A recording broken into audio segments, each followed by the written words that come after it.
Alrighty, welcome back to Beers with Boydo. It's Friday afternoon and I'm out here at Village Days Brewing Company for my first ever video done at a brewery.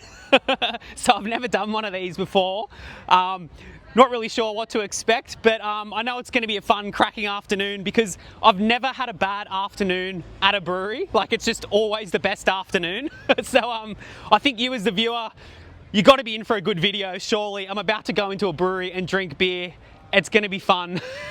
So Village Days Brewing Company, they're a brewery in Gladesville, which is about a 10-kilometre drive northwest of the Sydney CBD. So I actually caught the train out to West Ryde from Central. It was about 35 minutes on the train, and then it was about a 5-minute Uber drive over here. So about 40 minutes to get here from the Sydney CBD. And I don't know, well, I didn't know too much about this brewery previously until they contacted me. Recently, I did a pub crawl video and I was at the Keg and Brew and I scanned past one of the Village Days Brewing beers. So someone from Village Days Brewing got in touch with me and said, mate, you scanned over our beer in your pub crawl video. Do you want to come and do a video at the brewery? So of course I was like, shit, yeah, 100% I want to. I've been wanting to get to a brewery for ages. So this is the first one. So yeah, let's get over there, get in, we'll have a walk around and start drinking some beer. All right, there it is, Village Days Brewing. So a bit of a beer garden out here. They've got a food truck over there. So heading in, here we go. All the brewery tanks over there. Some seating around here. Moving through. Now, I was in here before and something caught my eye like straight away. So we're going to be starting with one of these tank beers. I've never seen at a brewery before the beer just get poured straight out of the big beer tank like that. So yeah, that's going to be very interesting. So just heading around. Pretty cool. They've got our pool table and this is like the sports bar area. So they say they have football games on here.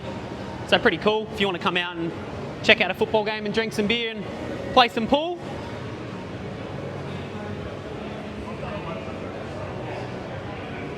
Beautiful venue. So let's start with a beer.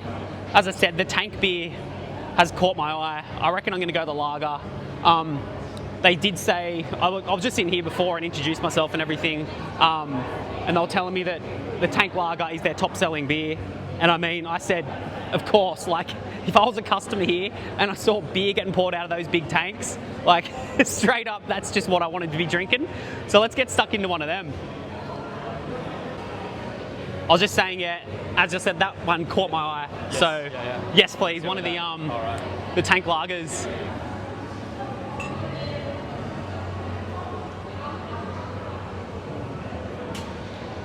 Look at this.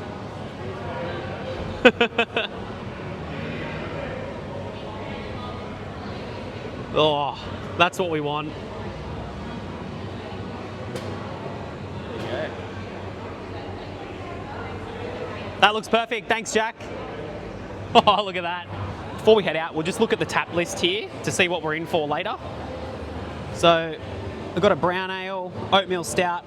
I have had that at the Keg and Brew in a video. What have we got here? Villain IPA, Hazy Days Mid, Super Villain IPA. Oh, 8.4%. The Neon New England IPA, Hefeweizen. Oh, Juicy Bear, Czech Pale Lager. Really keen on that one. And the Cherry Sour. So, looks like they've got some pretty good beer options. Obviously the Czech Lager and the Hefeweizen has really caught my eye. Yeah, so I had their oatmeal stout at the Keg and Brew in my dark beer video, I believe. So we'll just head over here in the beer garden. A few people having a look at me. All right, there it is. The lager straight out of the big beer tank there.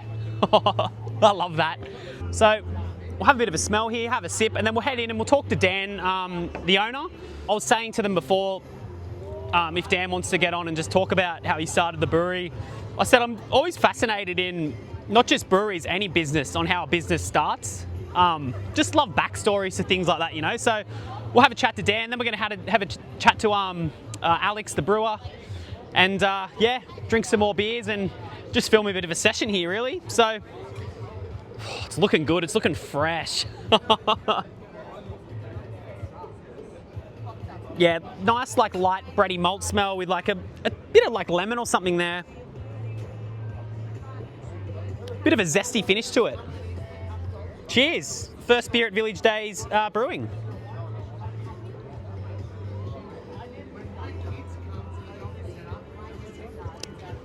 Oh my God. I don't know if it's because it got served out of that big tank, but that just tastes fresher. Like, I'm just sold on that, eh? Genuinely, that just tastes like, just fresher.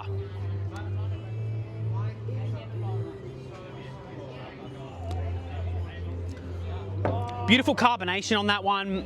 It's served at a beautiful, beautiful cold temperature, so it's just like refreshing, hitting the spot. Yeah, and just like the aroma on it, just a classic light bready malty lager flavour, with like a very minor zesty lemon finish. They've nailed that one, and I won't keep. Well, I'm going to keep banging on about it. Coming out of that big beer tank, it just gets me going, eh? All right, we'll head in. We'll have a chat to Dan, the owner. Right, Dan, first of all, thanks for having me. Thanks for being here. Cheers. Yeah, cheers. Welcome. As I was saying, this was a great start.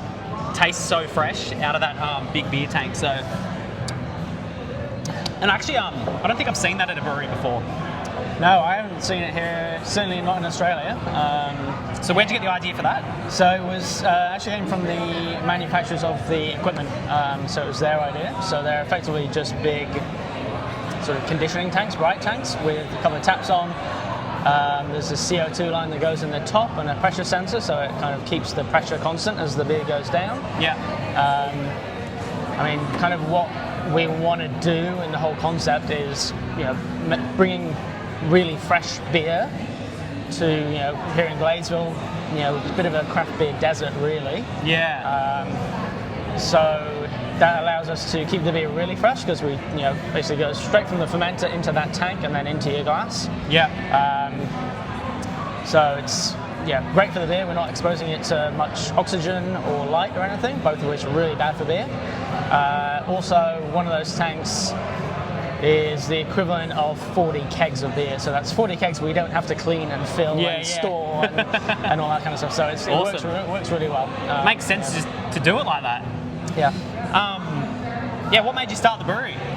So it's a pretty common story. Homebrewer with a dream. Homebrewer with a dream, yeah. So I had been homebrewing for probably 10 years or so. You know, getting more and more into craft beer. I used to live in New Zealand before I came to Australia. I always wanted to start and run my own business in some way, shape or form, and this seemed like as good an idea as any, basically. So yeah, it's you know it's a pretty simple business. Yeah, we're not trying to you know, be the next whatever Stone of Wood or whatever. We're just like making beer. We sell probably 99% of our beer here on site. Yeah. Over the bar or in cans to take home. Yeah. I'd imagine that's like the way moving forward for breweries, like because the market's so saturated, you've got to have like a good on-site venue. Yeah. Which I think you've really like nailed, to be honest. It's all looking pretty fresh. I mean, so my background is kind of economics. So from an economic standpoint, yeah, having your own venue where you can sell your beer, that's great because you know, basically as soon as you sell the beer, you get the money straight away. Yeah. You're not waiting around for people to pay you. Yeah. The margin's good because there's no kind of retailers or pubs, you know, taking their cut in the middle. Yeah. So really, yeah, it's I think in this day and age, particularly for new breweries, it's the only way to survive. Yeah, for sure. Was there a point, like with your home brew, where you're like, oh shit, I'm getting good at this, yeah, it's brewery time? Or do you like get help when you set up? I mean, you know, your friends and family always say, oh, this is really good, this is really good. But then to kind of take that and put quite a lot of money into a business is probably a leap too far. But I started entering competitions. Oh yeah. And then I had I qualified for like the national homebrew competition. Would have been probably 2017, something like that. And so that's when I was like, oh, I kind of know enough about making decent quality beer. Yeah. But then, you know, when we come to put this in, it's like, with no professional training or commercial brewing experience, I wouldn't want to be the one doing that. Yeah. So we always very clearly wanted a professional brewer to do that. Yeah. So we had a guy called Patrick who actually hired from Germany when we first started. So we still do quite a few German beers from his recipes. I like that. You're going to start a brewery. Let's get a guy from Germany. Yeah. Well, it worked out quite well. That's what I'd be doing. He was kind of coming out here on a working holiday anyway. Yeah. The timing worked out. And then, we would have liked to have kept him, but he decided to go back to Germany. And then we hired our current brewer, Alex, who's worked at a few different breweries around Sydney. Really good. He's got a degree in chemistry, really smart, really technical brewer. Yeah. So we're going to be talking to Alex next about some beers. So he knows his stuff for sure. Yeah. I like that. Well, I think that's about it. We'll drink some more beers. Now you said that that other brewers from Germany pretty keen to try the Hefeweizen at some point then. So I saw your video on Weizenstefan. Yeah. So we put a lot of work into our Hef. Yeah. We did it from day one. Yeah. We've always really liked it. But we were at Gab's, not this year but last year, and Weizenstefan was like the featured international brewery there. Yeah. So I actually took our Hef to their stand. Yeah. And had it side by side with their, he's the head of sales or something. Yep. To get his thoughts on it as well. And then subsequently we did make a couple of tweaks to it. Really? To try and get it closer to the Hes. Nice. So we'll see what you think. I can't wait to try that one. All right. Thanks, Dan. As I said, thanks for having me. Let's crack on. Cheers. Cheers. All right, that was pretty cool hearing from Dan. I'm so keen to try the Hefeweizen now after what he was saying about it. So next, we're going to get a tasting paddle, and Alex, the brewer, is going to run through what I'm tasting. So let's see what they pour me out. Got no idea what they're going to give me. They said they were chatting about it before I got here. That'll be interesting. Let's get over and chat to Alex. All right, so I'm here with Alex, the head brewer? That's correct. Head brewer. Hello. How long have you been a brewer for? Dan was saying 10 years? Somewhere between 9 and 10 years now. Yeah. And I started off doing a bit of home brewing, a couple of years at home, and then quit my job and became a brewer. The rest is history, kind of thing. Yep. Awesome. How did Dan get you here? Were you looking for a job, or did he kind of... I was looking for, kind of a step up. I've been doing it for a long time, putting off the head brewer thing because of all the extra added responsibility and headaches. And there was a good opportunity here. And I actually grew up around here, which is a interesting thing. When I was growing up around here, there wasn't much in the way of any of this here. So I was very surprised. I never get out this way, to be honest. So it's kind of fun coming out here, seeing a different part of Sydney that I don't usually get out to. Obviously, we have a beautiful looking tasting paddle here. How about we'll just start from the start. What have we got first? Was that the Czech Pale Lager? So Czech Pale Lager, 3.8% Pale Lager, inspired by the lagers of old. The Czech Republic, they used to make these beers and pre-boil some of their grain, called a decoction boil, and then this would develop extra colour and sort of taste in their beers, but they'd be super sessionable and bready. They use signature or hops in them, called SARS. Yeah. They're used well around the world. They're pretty popular. I love the SARS hops. Yeah. Yeah. They're nice. They're herbal and spicy. Yeah. So this showcases all of that. Yeah, people who watch the channel would know yeah. I love my SARS hops in pilsners. Like, Good. This is yeah. the one for you. Yeah. All right, we'll have Yeah. let's go for a sip. Yep. Was this purely your idea, this one, or do you kind of? Most of them are my ideas, but Yeah. yeah, this was more we didn't really have a low ABV session lager on, and I thought I want to do sort of a Czech Pilsner lager hybrid thing. Yeah, it's not big or like high ABV and body enough to be a Czech Pilsner, so I'll do a Czech pale lager. I'll just do something like that.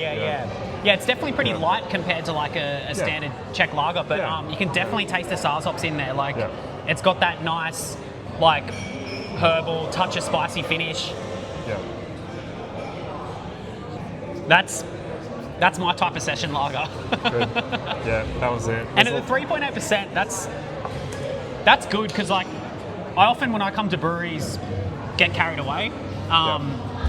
So like, if I lived around here and I was going to come back here, like, I know I could just stick to that and play it safe and still get a really good beer. It kind of ticks all the boxes as well. Yeah. It's malty but sessionable. It's got more than enough bitterness, and yeah, you can have one and drive. Really, Yeah, for sure. It's for everyone. Yeah. So I did that. It had all that in mind. Yeah. That's a good start. Great. Excellent start. That one actually, when they contacted me to come out here and I went on the website, that caught my eye straight away. Nice. I love Czech beer, so yeah. So do I. I like what you've done with that. Yeah, it's a different take on that kind of thing because everyone's doing a Czech Pilsner, right? But the lesser known styles. Yeah. Yep. What's next? Next, so we have our hazy mid. So we call it Hazy Days. 3.5% session hazy pale. It utilises a couple of big American hops, super fruity, super forward. You get heaps of the pineapple from the mosaic, and it's tasty and smells great. But you be the judge of that. What percentage? 3.5. 3.5. Yeah. That's good. Another session one. So 2 session beers on, Yeah. It's good. So you got the lager and like the pale, essentially. Yeah. For everyone. That's right. You need that. Plus, then people are just going to come and drink more of them, so it's good for business. It is. Yeah. And these are kind of the beers. Oh yeah, that's nice and fruity. Yeah, the beers I want. Yeah, like real tropical fruit flavours. Hey. Yeah. This would be a good one on a hot day in summer. Yeah. Those days are coming.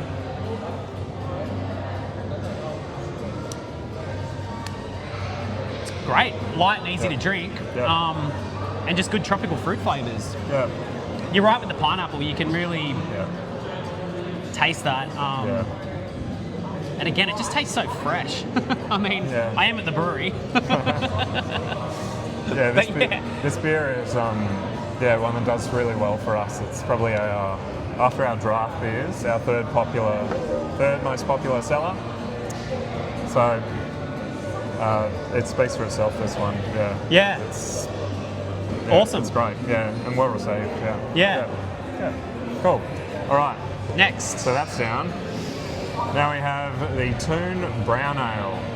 This is an Northern English style brown ale, mimicked after a famous beer that Newcastle supporters like to drink, Newquay. It's not super dark. It's almost like a really light brown, but it's got all that full English flavour. It utilises traditional UK malt and hops and yeast. So it has severe ester content. It's got really big yeast-driven flavours. Cool. But super sessionable. So, awesome. I don't drink much English ales, but I have spent time in England, and that was all I was drinking when I was there. Yep. Yeah, I loved it when I was over there. But back here, I just, like, they sell a few at Dan Murphy's, but I always see them when I'm at work, and I'm thinking, I'll get them soon. I just never do. But yeah, when I've spent time in England, like, the ales over there, like, that's all I was drinking. So Pretty pumped to have this one, actually. Reminiscent of that. Yeah, exactly. Yeah. That's good. Hey, how you going? Yeah. We're shooting a video. All right. Yeah, right now. That's all good. What's he, a mate or something? He works here. Oh, he works here. So kind of? Yeah. Kind of, yeah. Kind of? Yeah. He's good. So you get some of those like nutty flavours. Yeah, I was going to say like the darker a stuff. toffee, but nutty Yeah. would be way more to describe it. A Yeah. little bit of caramel toffee. Yeah. Sure. Yep. I can actually smell it from here. Amazing. Yeah. Yeah, it's good. It's good. That's amazing. Yeah. Yeah, that does bring me back to the English ales when you get one like this, like a more brown one. Yeah, those like nutty toffee flavours. Super good for the English climate. Yeah, better in. A great winter beer. Yeah. Good one for this afternoon. A bit of rain and Yeah, that's a few of them. That's good. You're doing a brown ale like that. A little less common. A lot of the ones you have are, sort of like your London brown ales. They're a lot sweeter, a lot darker, a bit heavier, or just big American browns, which are a different beast entirely. So something different. Next is the cherry sour, isn't it? Yes. Which we almost didn't put in here. We were just talking, and then Jack, he just said, "I'll just have a quick sip of it." I had a sip, and I was like, "Yeah, throw it in there." I was saying I don't drink much sours, but it's a style that like I can appreciate, but I just don't drink much of it. So yeah, tell me what inspired that one and why it's different. And well, I think when you're trying to run a successful brewery these days, you need one sour on. Yeah. I think most times. This one, for me, was inspired by going into winter. I wanted something sort of a bit darker to suit that time of year, and I really liked Flanders Red sours from Belgium, stuff like Rodenbach and all that. They often make wild sours and ferment them at the end with various fruits like cherries or peaches, plums, that kind of thing. And I'm pretty much obsessed with those types of beers. They're almost my favourite types of beers. I have had their just their standard red ale. What's their main one? Is it just a red ale? I can't remember. You've caught me at the end of a big week and day. No, all good. I've had one of their beers. I remember I really liked it. Yeah. So, You can get it here. I had a friend bring it back from Europe for me, actually. Yeah. I used to do that. I'd come back with a suitcase full of like big bottles and get through customs. That's always fun. But, I know. It was inspired by that. Kind of used a hybrid yeast for this one that ferments with the sours, but it ferments with a lot of winey kind of burgundy notes, which sort of adds to that kind of style of beer I was going for. Brewed a red ale underneath this and then put cherries in at the end. I also did it in collab with one of my friend's partners, who's a musician, Bonnie Songs, shout out to Bonnie. She did a album launch with a song about a cherry sour, and so it was a really cool thing. The whole thing is a cool thing. But yeah, 4.8%, pretty easy to drink, and the acidity is pretty light in this one, so it's not as polarizing as you'd think. Drinking a lot of sours in your time, you've obviously got to that point where you're like, a lot of them aren't for me, maybe because they're I actually haven't drank much of them, to be honest. It's more that. I don't think it's that I find them too sour. I just, if people watch the channel know, like, I just like beer that tastes like beer. That's my main thing. It's fair. So like when I come to like a brewery, for example, like the sour is just always at the bottom of my list because I just want to have everything else. But in saying that, when I like had that sip before, we'll go in for another sip. I can appreciate it. Like it's you're drinking it, going, that tastes great. But I'd probably be more, I want the Czech pale or the Hefeweizen, which I'm just stinging for. That's a cracker as well. So it's essentially it's like a little red ale with fruit and heaps of yeast character. So There's a lot going on in that one. That's beautiful. Oh, thank you. I love cherries, so. Yeah, so do I. Yeah. So, It's an amazing fruit. yeah. Yeah. Yeah, it's nice. It's perfectly balanced, I think. Yeah. It's not too much fruit. Yeah, that's right. And it's not too much, like, red beer flavour Yeah. as well. Like, you don't want them to overpower one another. I was thinking like this could be a good one just to have one on like a cold winter's night, but then it'd also go well in the sun in summer. Yeah. I could see it working with both It was kind of the hot hybrid and cold. beer. Yeah, I was hybrid like, beer, exactly. You can drink it whenever. Now, what am I ending on here? Well, the last one, we have the Supervillain. So Supervillain. This is a West Coast double IPA, 8.4%. And nice and amber as hell. This beer came out surprisingly well for how I planned it. I've made a few over the years and I try to do them differently each time. Yeah. I used a different, always beautiful combination of, you know, premium American hops, lots of, I guess, sort of pine, grapefruit, stone fruit, general citrus, Love that. and floral notes.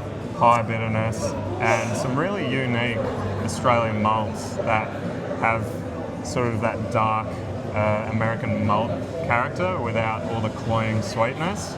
Kind of came together to form this beer that I'm actually pretty happy with. Yeah. That's awesome. Yeah. I often say on the channel, like I was saying before, like I'm a big lager guy. I like everything, but when I do like want to get like a nice craft beer, it's always West Coast IPA for me. There you go. Like I love the rich bitterness, that like piney, like citrusy grapefruit, all that like. Yeah. So this when you're describing that one, I'm like, that's my type of craft beer there. There you so go. As crafty as it gets, then. let's go for it. Yeah. I like how you're very proud of. Well, you're proud of them all.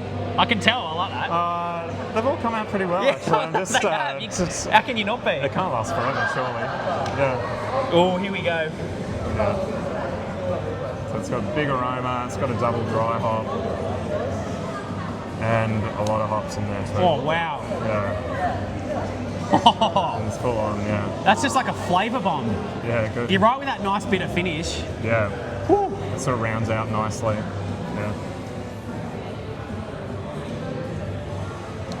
Super easy drinking as well. Didn't come out super sweet, and the alcohol, while you can tell it's boozy, it's not, you know. Actually, it does start to linger there. Yeah.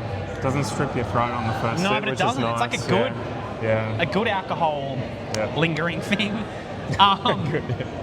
Dan, the owner, was saying before, there's a regular that has fallen asleep at the table a few times during it, so he's only allowed one now. That's right. I think I was there for the first falling asleep incident. I could see, like, if you're knocking back 3 or 4 of them. I'll take a compliment where I can. That's fine. But you can see why that would happen. So it's a bit dangerous, this one. Yeah. That's a good treat to have. That's because I like, if I have a few beers at home, I like to end with a West Coast IPA. If I've got one in the fridge, that's a cracking end, I reckon. One of them just before you go to bed. Perfect. Probably one of the best nightcaps you'll ever have. Best nightcaps, 100%. Yeah, a glass of that. What do you got in the works for something that you're thinking about that you haven't been done yet? Or you're not allowed to say, or? There is one I've got in the works that I'm not allowed to say, but not for the reasons you would think. It's just, a bit of a secret beer. Secret beer. I'll be looking out for that one. So Special Ed Boss isn't supposed to know, but TBD. Wow, what else? Well, and how often do you get to work on a new beer? Do you kind of have to say to Dan, I've got an idea, what do you think? Or you just kind of get full control? I do get full control, but I always run them by Dan to make sure, you know, he likes the idea and it's going to work. Yeah. That I'll put all the points forward and make sure it fits into not just the production plan, but the spacing in our range, so it doesn't occupy the same slot as something else. You know, keep the variety pretty nice and even feel. Yeah, I do have full control, but that's pretty cool. work over it pretty well. Oktoberfest, we always have an event here. I do a Märzen, sort of like a fest beer Nice. each year. Oh, You I like love lagers? I love a fest beer. I've got an amazing one bubbling away in the tank. It's almost done now, actually. I'll be but coming yeah. back in Oktoberfest time, 100%. Yeah, 5.8%, and it's pretty amber. It's about as dark as that. Yeah. Brown ale, so yeah, I do that every year, and this one's special. It's going to be good. Yeah. Awesome. I love that. Yeah. That was a bit of fun. I think it's my first time ever talking to a brewer. I don't think I know anyone that brews beer to this level, so. we are actually normal people at the end of the day, but you wouldn't know.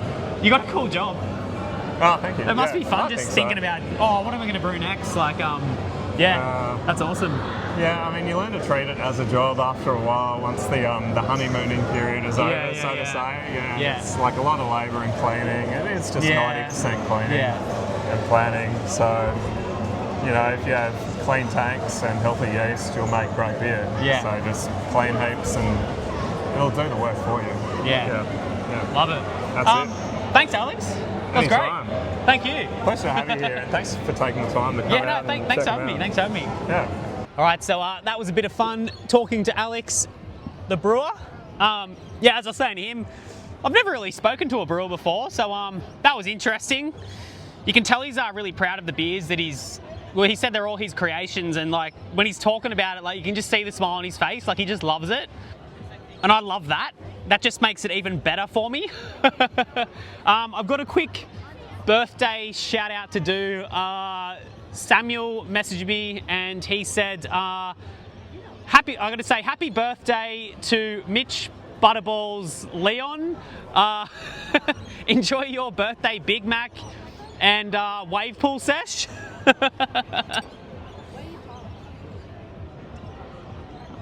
Yeah, that Czech pale lager,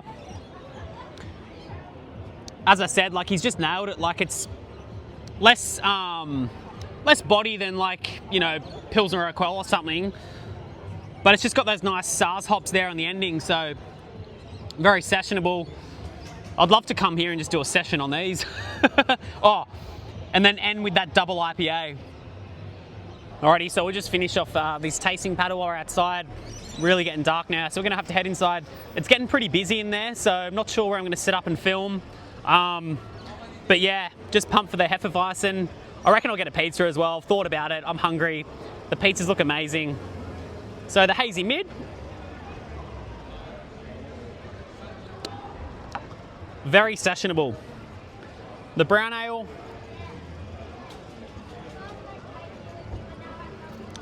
Oh yeah, brings me back to being in England, that one. The cherry sour.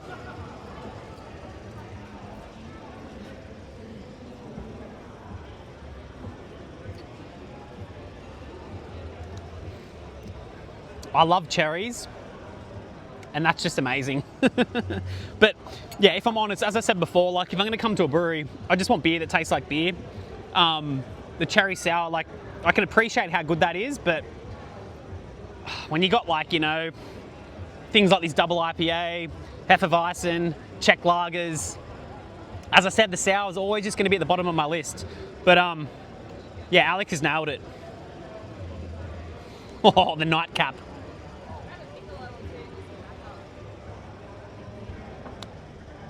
That's just like a West Coast IPA on steroids. Rich and bitter. Oh, all right, let's get back in there. It's time. We're getting the Hefeweizen.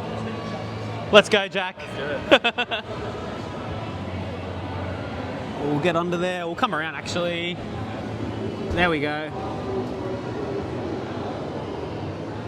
Oh. Look at that. Woo! Thank you. Here we are at the bar. Back with Alex here. There's Jack. He's the one that invited me over, so this is all because of him. Thank you. All right, the Hefeweizen. Yeah, nice. You can smell the banana in there. All right.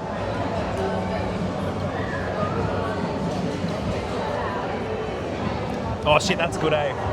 I love a good Hefeweizen. Yeah, just I don't like it when they're like too overpowered by the banana. That's like a good level, and you get like a touch of that like clove and spice. Just yeah, you've nailed that one. Don't know what to say. Sure. Yeah. Yeah. Sure. And I'm not Why just not? saying that. Honestly, that is not? cracker. And he said he's going to give me a can when I leave to take home. So I did, didn't I? yeah, I'll hold you to that. Shit. Thanks, Alex. Alrighty, here we are. We just set up in the corner here. It's getting pretty busy. It's pretty loud now, so I hope the audio is okay. I did just order a pizza. The pizzas look so good. Obviously, I'll show you what it looks like in 5 minutes when it comes over. But yeah, just back to the Hefeweizen. I was chatting to Alex after. He's just passionate, and I just love it. You can just tell. So it just adds to it for me.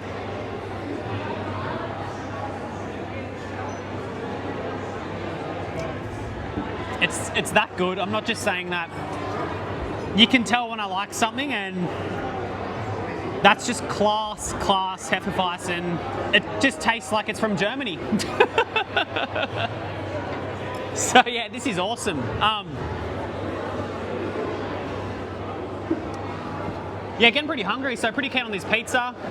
I'll film what I'm looking at because yeah, it's getting really busy. Like it's good vibes, and when I've been chatting to them, it's all about, you know, having like a nice little community spot for people to come to. Dan, the owner's sitting over there. His family's come up for dinner with him. It's just nice vibes here. So, alrighty, we have the pizza. Finally. He said like, oh, it'd be about 5 minutes, we'll bring it over. And you know when it gets like the 6 and 7 minute mark and you still haven't got your food and you're like, come on, where's my pizza? Come on. Anyway, finally come over. I've got the pizza. I'm so hungry. And the table I'm on, it's 6:15, and this table is reserved for 6:30. So I've got 15 minutes. We'll have another sip. Oh, wow. Check it. So I'm just kind of in this little corner here. And yeah, it's really picked up. It's pretty busy. So he's got a good business going. It's a full house. I like seeing that. All right, we'll tuck into the pizza. Alrighty, how good's this? It's Friday night. We're at a brewery. We're drinking fresh beer. And we're eating good pizza. Oh, so good. Oh yeah, we're done. And this table, it's been booked and the people are going to come any moment, so I've got to get up. We'll finish Hefeweizen, I'll go to the toilet, and we'll end on the oatmeal stout. I remember loving that beer at the Keg and Brew, so I said to them, that's the one I want to end on. Yeah, let's get over there. To be honest, it's going to be hard to leave, but yeah, I've got to get out at some point. Yes, that's the pizza stand there. They just set up for the weekends the pizza. Bit of the brewery here. See, it's just packed. Everyone's just loving it. What did I say at the start of the video? You can't have a bad afternoon at a brewery. So, of course everyone's here.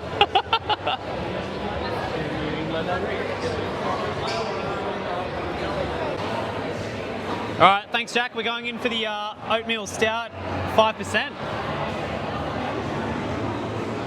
Whoa. This looks like a great one to end on. Woo, there it is. All right, so we're ending on the oatmeal stout. As I said, I have had this one at the Keg and Brew, and I remember I loved it. I actually ended that video on this as well, so cheers, Alex. What was the inspiration for this one? Or The oatmeal stout is a classic dark style of beer.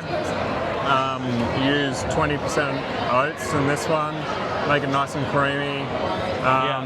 Lots of roast character and chocolate character from the dark malts used. yeah. This one is a bit of a hybrid between sort of an American and a British style stout. So dry enough, but not too dry, and not sweet and cloying, but it has all the flavour. all the character of that. Somewhere in between, but nice and delicate. Yeah. And like totally your creation? This, yeah, Yeah. it is, I love guess. that. Yeah. Most That's are. so Yeah. cool. Yeah. Yeah, you and- definitely get the chocolate in it, like. Yeah. I mean, you'll be the judge, not me. It's just like I had it last time. It's just great mouthfeel, a good chocolate kick there. That's good. It's just a great one to end on. Yeah, nice. It is winter. Yeah, it's dark beer season, so It is dark beer season, so yeah. it's the beer for us. Thanks again. Thanks for brewing such good beer. Anytime. Thanks for coming out. Yeah, no worries. Thank Always you. a pleasure to have you. Yeah, cheers. I'll be coming back for Fest beer season. Yeah, in 2 months. Yeah. Yeah. Can't See wait. you then. Can't wait. All right. All right, we'll wrap it up soon. Cheers, Alex. Yeah. See ya. We'll grab my stout. We'll do a bit of a walk around, and I think we'll wrap it up. I better get out of here. Make my way back to the eastern suburbs. Yeah, I'll tell you, Alex can brew some beer. So good. We'll just head outside here, and so there you go. They were saying the burgers are really good, but I'm more of a pizza guy than a burger guy. Like, I like a burger, but I just love pizzas, hey, so yeah, that pizza was so good. And as I said, like, an afternoon at a brewery is just the best. If you live around Gladesville and you haven't been here, get your ass in here, because this place is so much fun. I was just saying to them, I wish I lived down the road, because I'd come up here for a few beers and a pizza all the time. It's that good.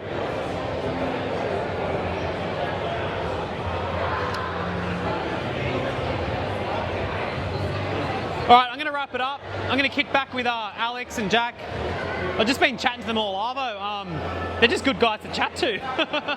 So easy to talk to. So we'll finish it off. As I said, it's my first brewery video. I think it's done well. I've had a great afternoon. Thanks so much to Dan, Jack and Alex for having me. I really appreciate it. Yeah. Cheers. Thanks for watching. See you next time.